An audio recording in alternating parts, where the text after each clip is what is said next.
Hey folks, what's going on? This is Peter Kadar with you. I'm here sweating in my studio because I'm putting together my second Jaspers 105b keyboard stand. It's the 105 6B, I guess is what it's called.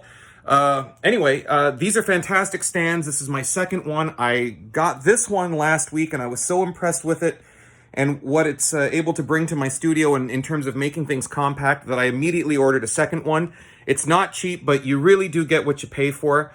In the past, I was using a lot of the three-tier, double reinforced quick lock X-frame stands, and they're okay, but when you put them together, the upper tiers never really are perfectly straight, and again, you can only stack 3 of them, so something like this, you can fit twice as many keyboards in the same space. And in terms of real estate in my living room here, what would normally be a living room, it actually takes up less space from front to back. So that was another motivating factor. I'm trying to condense my space. I can't really expand outwards anymore, so I'm expanding upwards. So the 105B was the first one that I got, that I bought new, but I do have the 150B, 6th tier, and it's wide enough that you can stack maybe 2 keyboards, 2 smaller synths, or a larger, like a 5-octave synth, and then like I've got my MPC Live there. This stand, I bought this used a few years ago, and it's been great, and I just decided to make the move and get a couple of the smaller keyboards to fit the 5-octave synthesizers in my studio.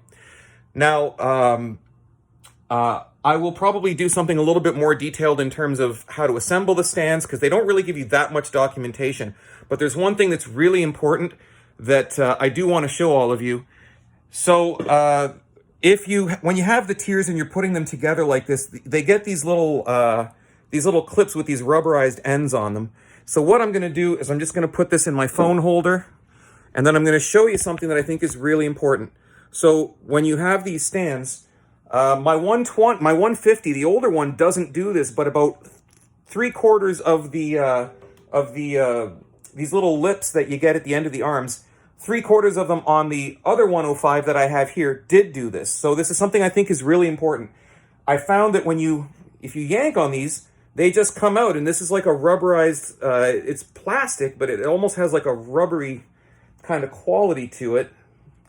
More plastic feeling than rubber.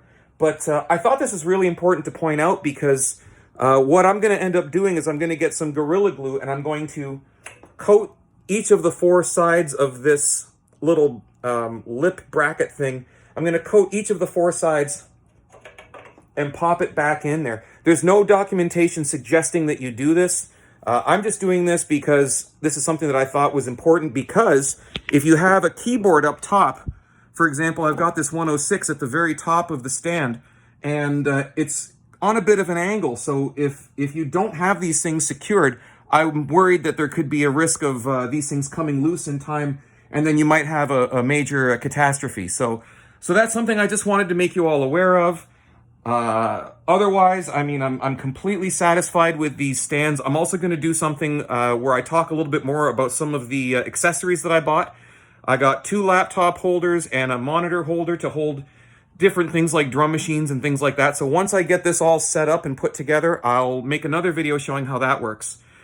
In the meantime, I got these stands from Thomann.de, and because there's no Canadian distributor, unfortunately, but it came in a few days, like 5 days or something like that, super quick, especially considering it's coming from Germany.